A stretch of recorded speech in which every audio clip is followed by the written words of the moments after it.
Today's video is going to be on how you can have confidence, or how I have confidence in my plan. So one thing I'm going to try and do from now on, and I've been kind of doing this, is at the beginning of all my videos, I'm just going to show you my snapshot of where I'm at with my plan. So you can take a look at it, my net worth, all the bank, all this stuff, where I'm at generally. By the time you see it, it'll be a little outdated, but not much. And so just, you can see how my plan's going as we go through this journey together. Okay. So today is all about how can you have confidence in your plan, or how do I have confidence in my plan? Why am I sure everything's okay? So the first thing you're going to need to do is the, probably the most important thing is identifying all your expenses, right? I've got a video on how I built my budget and stuff like that. But the most important thing you're looking to do is sitting down, spending time doing your expenses for now and your expenses in the future. If you haven't retired yet, then you're going to want to do your current expenses, your retirement expenses, and you may want to break down your retirement into the go-go years and the non-go-go years. For me, the definition of go-go years is when we're going, and that's till 77, and then we slow down. We still do stuff, but at 77 we slow it down. So I'm going to rip through these real quick, just to give you a list. I'm going to give you all the stuff I did. So this is a twofold purpose. One is so you can see all the stuff I did. Two is if you see anything I'm missing, just put it in the comments. So here we go. Here's all my expenses. Miscellaneous expenses. I have a whole video on how to do miscellaneous expenses once you've categorized everything. Mine is $1,700 a month. So it's big. I'm not going to tell you all the dollar amounts. I have in other videos. But for sake of brevity today, I'm just giving you ideas. So there's medical, which is pre-Medicare, post-Medicare. For me, it's even with my wife working, because she covers the health expenses, and when my wife stops working and we need to go on New Jersey. But I just did a video on that. So house stuff, house insurance, emergency stuff, things of that nature. Healthcare, we just talked about that. What are your subscriptions? Weddings, do you have any weddings that are going on? Gifts to family, gifts to grandchildren. I have just one category for gifts. I think it's around $3,500 a year. Charity, what charity do you do? How do you account for taxes? Now, part of this whole thing, just to give it away, is I don't think you could do all this without a software package. I use Right Capital, and we'll look at that in a minute. But how do you figure taxes into your plan? Long-term health care. Again, I'm going to have a whole video for that. I've already recorded it. I have an approach for it, which you'll see in one of my videos. But you've got to consider that. Inflation. How do you take care of inflation? Lawn. How do you do lawn? For me, I do my own lawn cutting, but I buy a service for fertilizer and all that good stuff. So I put away $40 a month. Unplanned home expenses. This is stuff like like what I'm doing today. Actually, I just called I want to get an electric line run out to the back of my house so I can put a TV on the back of my house. It's stuff like that. You want to put that into your budget. So for me, it's $500 a month forever. But we'll talk about that. That's actually one of my margin accounts where I fund it to like $10,000, and then I stop funding it if I don't need it. Appliances. I have one for appliances for $200 a month. So when the washer goes, and this is the same thing.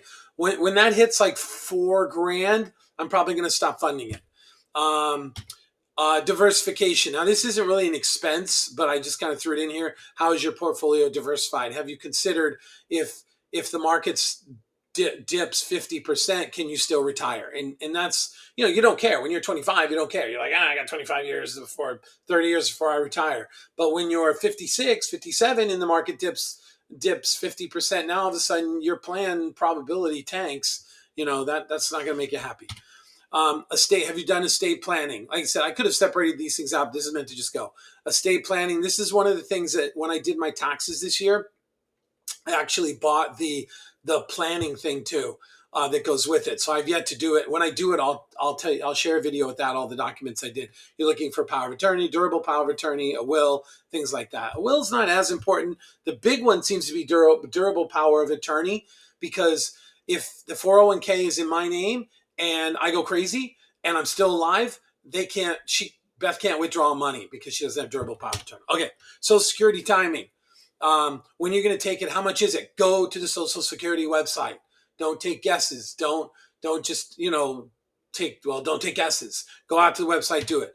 Do you have a mortgage? I'm a big believer, and you shouldn't go into retirement with a mortgage, but as long as you have a plan, the plan is good.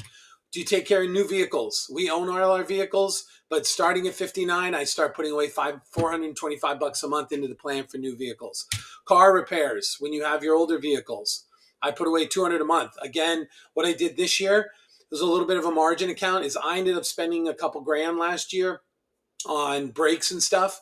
So I have that account this year, but in the plan, I still have it at 200 a month. Insurance, car, house, etc. Vacations. You want to break vacations up into two things, right? You want to break it up into go-go years and non-go-go years. Or pre-retirement, you may have to break it up into three. Actually, I break it up into three. So before Beth retires, I put in an extra $4,000 a month. I always put in $3,000 a month or $3,000 for the year for our beach vacation with family. That's a given. That goes through my entire plan till the end, till we're like 80 or something.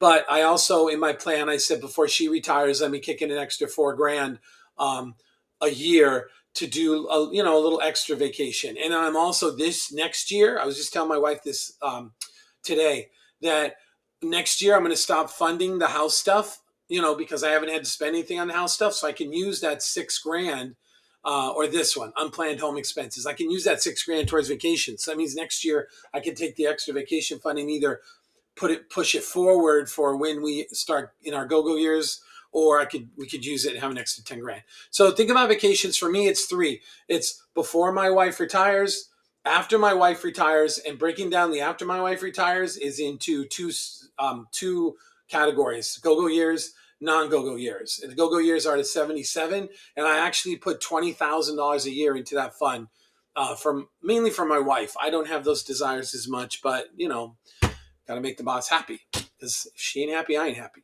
We already talked about the mortgage. That was in there twice. Property taxes. Make sure you have your property taxes in there. Water expenses. So this is just some stuff I put in. Can you monitor your retirement year by year? Like, it doesn't do you any good to just put in all these numbers once and then say, oh, I'm good, and then spend the amount and not look at monitoring conditions around you and things that are changing. So that's super important. Getting fit. Health is wealth, baby. You wanna like I never did this in my life except for when I was in college. Now I'm doing something physical 6 days a week. Monday, Wednesday, Friday, it's working out, and then Tuesday, Thursday, Saturday, it's 2.5 to 3 miles on the treadmill. Even though it doesn't look like it, which is another conversation altogether. This is something I saw on the internet, supporting adult children. Hey, you want to support your adult children? Go ahead. I'm not supporting my adult children. Outside of weddings, which I've saved money for, and I have some big goals for. Like, my opinion is, like, I have 3 that are out of college. One that is decided not to do college, but may decide to go back. So we still have her college fund sitting there. So, you just got to decide what you want to do. Me, I'm not budgeting that in, man. 2 of them are in the house now, and I'm like, if you're going to stay in the house till you're like 26 years old, which I'm all about, you got to save. That's my contribution to you outside of the wedding. So, but I did read on the internet, some people want to support adult children. Second house. Do you want a second house? I'm going to do a whole video on this. My wife wanted a second house somewhere. I'm like, I have enough headaches of one house, much less having 2 houses. So it gives me enough stress. So my alternative, I'm going to put together an alternative for that, of how you essentially can snowbird without a second house. Pet expenses.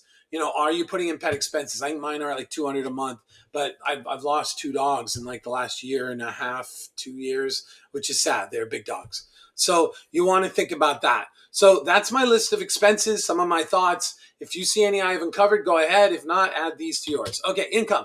Income tends to be a little easier, but I am going to tell you, get on the Social Security website when you put in that number.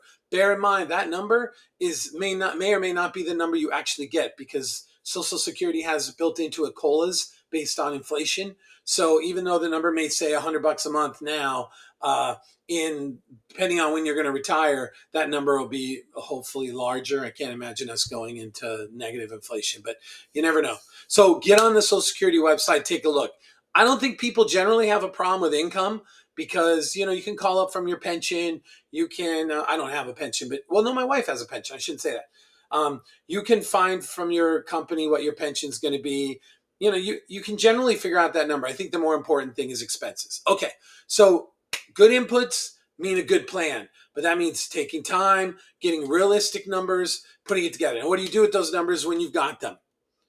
This is my big thing, right? And I don't know if you guys have seen videos with this or not, is you gotta put it in software because there's so many things you can't keep track of.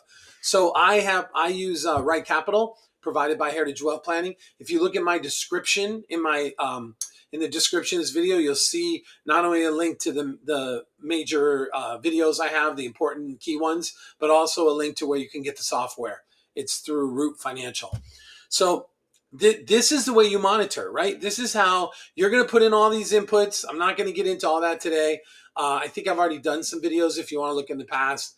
But you're going to put all those things in, and then essentially Right Capital is going to start keeping track of this for you and your success. So let's talk about why I have confidence in my plan and why these screens make me feel confident. So let's talk about first, what is this probability of success of proposed plan? It's a very dangerous, it's a great number. It's a great quantifiable number. You can look at your retirement, but it's not necessarily the right number. So the definition of success is Right Capital, or definition of Right Capital success is you never run out of funds, like ever. So it doesn't mean you don't have assets. It means you've run out of your funds. It doesn't mean you're not getting Social Security. It just means that all of your non-real estate assets are gone or zero. And what they do is essentially they run a Monte Carlo. They run, I think it's 1,000 times. They run the Monte Carlo a scenario against your investments. So they'll look at your investments. And for me, Heritage Wealth Planning decides on, based on your type of investment, how much it can deviate. You know, high risk investments can deviate high on the positive side, but because they're risk, they can deviate high on the low side too. So you can get it both ways. So it'll run those with your different types of investments and the numbers you've put in, and it'll spit out this number. So what this means is out of 1,000 times, mine failed 30 times. Out of 1,000 times, I ran out of money 30 times when they ran the 1,000 scenarios over my full duration of my plan. Came back with 97%. Now, you got to be really careful. I know I'm going fast, but I don't want to run out of time because I like to keep these short. Is 97% is probably a bad number. Why? Because that means I'm not spending enough. But everyone has their own risk tolerance. I like to see like an 85, but I don't just jump. So if all of a sudden I go to 97, I don't jump. If I saw this for a few years in a row of 97, I would probably start asking myself, you know what? I can probably afford to spend more. Because I'm succeeding most of the time. So that's what this is all about. This is the Monte Carlo. I like to see around an 85. That's kind of, to me, a nice compromise. I'm spending enough, but I'm still succeeding enough. And the bottom line is, let's say you're not getting a great number, and you have some failures. What this number doesn't take into account of is that you will adapt. You're not, but only if you have a plan and you can see it deteriorating. Is if the market does really bad one year, I'm not gonna. I may decide to take some of my vacations and put them on hold. I may just make decisions when you're running this plan through. When Right Capital is running your plan, it just assumes you're going to spend regardless. It's just going to say you're going to spend the same amount based on what you put in the budget or what you put in your plan all the time, no matter what the market says. But that does bite some people because this is part of having confidence in your plan, being able to monitor your plan. Because I've seen stories like this on YouTube and stuff where people go to their financial planner, they pay them whatever. Let's just say they have a fiduciary one where you just pay a flat fee, which is what I kind of like. Because I have too much, I don't want to pay them 1% of my assets every year. So you go to this financial guy or girl and they say, hey, you can spend, I'm just going to grab a number out of my butt, $40,000 a year.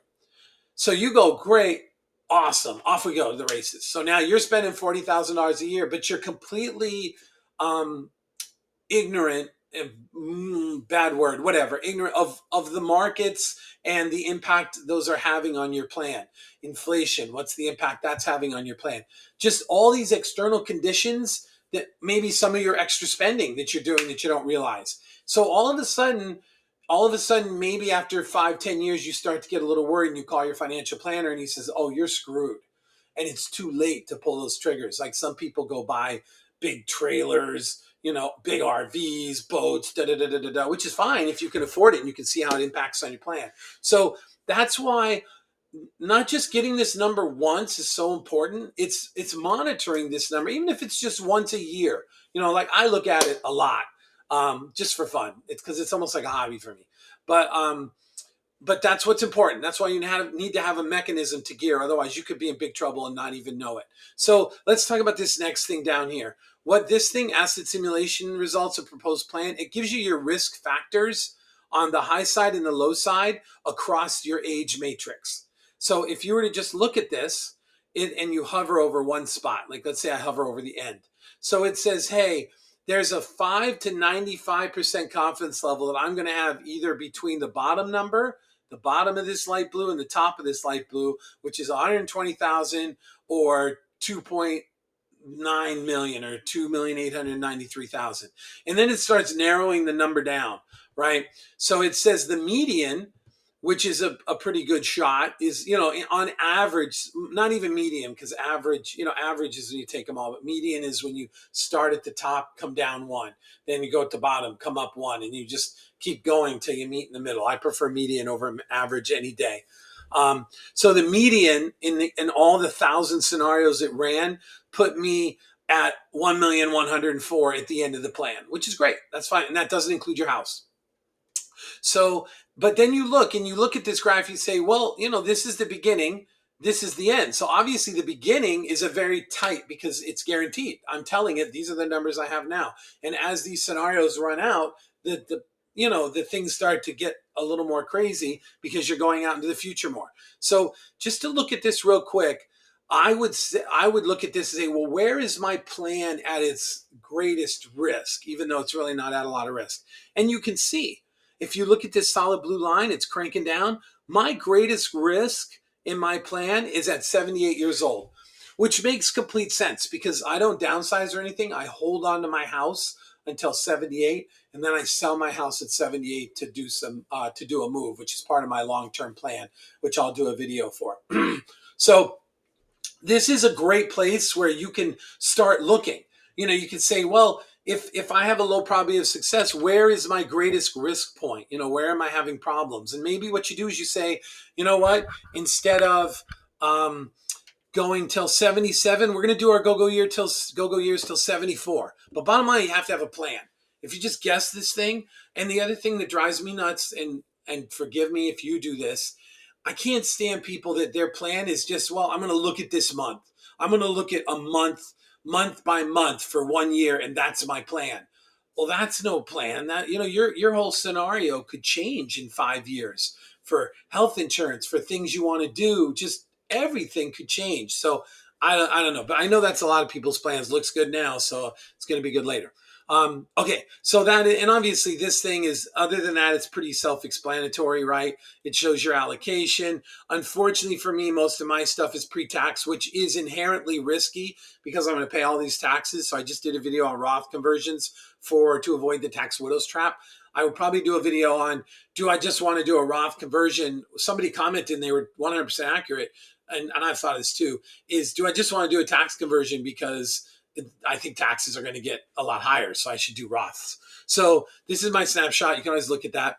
The other place, once you actually start retiring, I'm in this tab a lot too, this retirement tab, which has a lot of the same information, except for what's cool about this tab is you can start to simulate. So let's say your percentage is my current plan is 88. If I do a conservative asset allocation, we're not going to get into that. I actually think what I have is conservative. But you want to see like how can changes to my plan impact my probability of success? And I may have to use this. Let's face it. Like let's say 2 years from now, I'm finding my probability of success is going down. Well, I'm going to need a way to say what things can I change and see what the impact of that is, what combination of things. That's what this down here is. This is, you can plug in all this stuff and you can change it. It says, hey, here's what your current, and I change it to this. And so it helps you adapt if your plan, or for me, my plan's doing really great. So maybe I'm like, well, how much more can I spend to get me to 85% and maybe just spend more and have a lot more fun. So that's probability. I mean, you guys have lived in, there's a stress test too. Not a fan of this. I did a couple videos on stress testing. They're older videos that no one's really watched. Basically, what stress test is saying is, listen, these are the different factors that are impacting, that can impact your plan. So what happens if you change these things? So like if I put all these to 0 and then I hit refresh. I'll do one on stress testing. I'm not real happy with the stress testing thing, because I think people adapt. You know, I honestly think if things happen, so you'll see this is 87. That's my current plan. So you can see that current plan. So if I go to proposed plan, they're all going to say 97 or whatever. It should match that front page that I was looking at. 87. Come on, it's refreshing. Or maybe I have to hit refresh. Anyhow, it doesn't matter. So, oh, there we go. So you see it's 96.9%. So if I want to see, well, what's my risk if Social Security is reduced by 10%? What happens to my plan? So I go over here to Social Security. Now remember, the thing that I don't like about this is it doesn't, and you'll see my plan goes from 97 to 84 if Social Security is reduced by 10%. But like I said, I'm going to adapt. You know, but if I don't have a tool to adapt, how do I know how to adapt other than just, oh my gosh, we got to stop spending? So that's all part of having confidence in your plan. The other thing that's really cool about this, which you guys have probably seen this at this point, maybe ad nauseum, because I use this just tons, is you can look at your summaries and you can actually start to see like, where are my accounts? How much are they through my lifespan? You know, like I'm doing some movement of some money. What are my withdrawals? What are my required minimum distributions on my accounts? There's a good one on analysis that I wanted to show you that a lot of people use. Come on, come on, come on, come on. Retirement details. And then now this is a little intense too. So a lot of planning. Probably a lot of people on this video have heard of the 4% rule, that you just spend 4% down. I'm not a big believer in it because I don't think my life is that simple, and I think I'm smarter than that. Not smarter investing, just smarter that I can adapt. So if you go to the retirement details tab under analysis, and again, this is all part of how do you get comfortable knowing your retirement's going well. There is a withdrawal rate. Now, when I first did this one, it was a little shocking.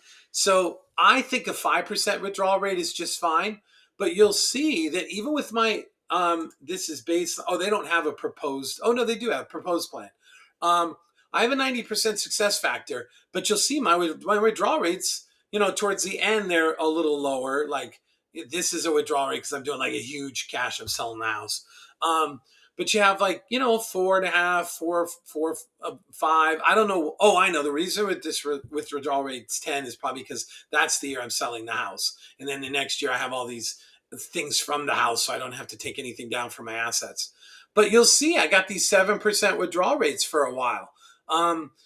If I was just using the 4% rule, my retirement would look radically different. So I kind of believe that complexity, having a software package like Right Capital is worth it because it enables me to essentially do more stuff and be a lot more flexible. If I just said the 4% rule, I don't think my retirement would be as much fun. And I have a feeling I would die with a lot more money. So, but again, this is just another tool. This is a little, I have a feeling, because when I first saw this, I was like, ooh, that's a little higher than I wanted it. I bet you if a financial planner saw this, he'd be like, oh, you're spending too much money. But then I want to say, well, why? I'm doing my numbers. I have very conservative return rates. Why? Why should I reduce my withdrawal rate? Because I guarantee you what's going to happen if I reduce it. Oh, I should have gone to probability.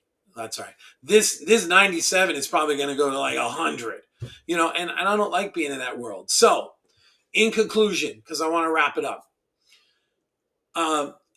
basically the reason I'm confident in my plan is because I have really good inputs.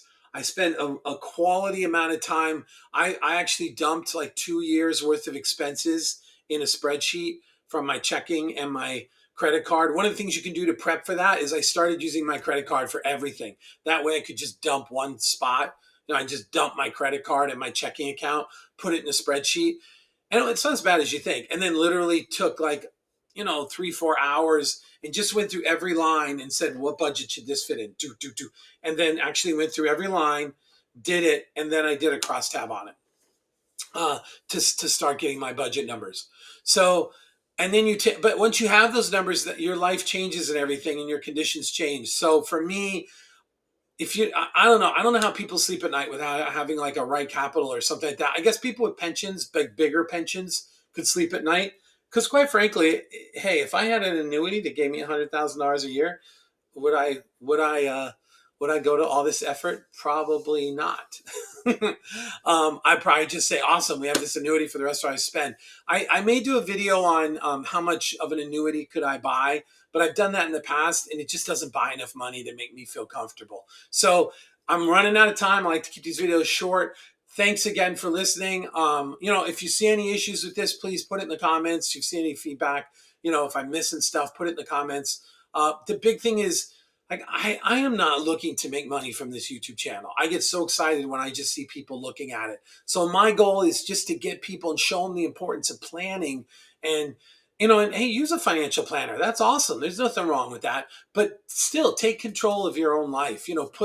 Put this, it doesn't cost any, it costs like $300 to get this software, well, $300 once and your time to fill it. So, and then you can take your own, just take control of your own stuff. Be confident in yourself, that you've done all your homework.